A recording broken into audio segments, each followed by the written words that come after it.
belangrijkste nieuws uit Curaçao in het Nederland. Access Journaal, vers van de pers.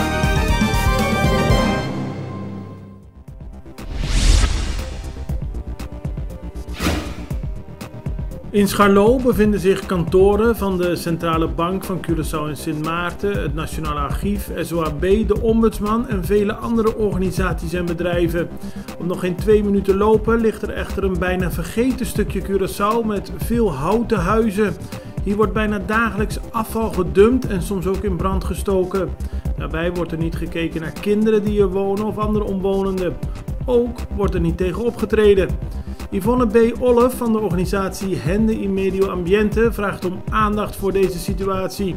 Access Journaal sprak haar op een van de openbare stortplaatsen in de wijk. We staan hier in Scharlo, een van de mooie wijken van Curaçao, maar wat we hierachter zien is natuurlijk vreselijk. Ja. Wat zien we hier en waarom ligt dat hier? Waarom, dat weet ik niet. Nee. Maar we zien het hier omdat er trucks rijden die eigenlijk dagelijks hun afval hier komen dumpen. Ja. Illegale dump. Illegale dump. Er wordt er vaker over gesproken, maar hier zie je het. En daarna wordt het in de brand gestoken. Maar als je om je heen kijkt, er wonen hier mensen. Het is toch in het centrum van Curaçao en het blijft maar doorgaan. Ja. Jullie kaarten het aan, jullie laten zien dat dit gebeurt op Curaçao, maar het is natuurlijk vreselijk wat er gebeurt. Ja, dit moet gewoon stoppen. Er moet nu een keertje gehandhaafd worden. Het kan niet maar zo dat je altijd maar in de achtertuin van je buurman je rotzooi blijft dumpen. Ja. Dat moet gewoon stoppen. En het is voor de gezondheid van de mensen, het is voor de bevolking, het is voor de dieren, het is voor de mensen. Het moet stoppen. En het is voor heel Curaçao is het natuurlijk een schande dat dit gebeurt. Ja. Want we zijn hier in de buurt en we zien het nu op de achtergrond, maar om de hoek hier zo wordt er ook vuil gedumpt. Ja. En ik benadruk het nog maar, het is niet dat het ergens aan de zijkant van het eiland gebeurt, maar gewoon dicht bij de centrale bank, zeg maar. Ja, precies. Er zijn allemaal prachtige gebouwen, historische gebouwen uit 1800, 1850.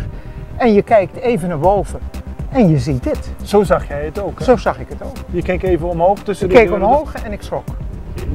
Dus je hebt met mensen gesproken in de omgeving. Wat zeggen zij hierover? Er woont een meneer hier, hij is er geloof ik niet.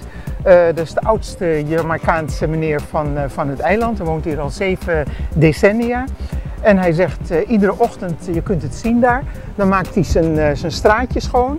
En hij staat iedere dag om 5 uur op en hij zegt, ik heb me nog geen uur omgedraaid en er wordt weer gedumpt. Het gaat maar door, het stopt niet.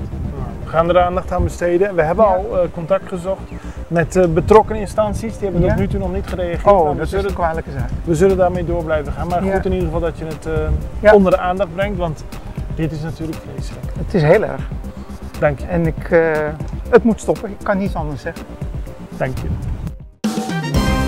Het belangrijkste nieuws uit Curaçao in het Nederland. Access Journaal, vers van de pers.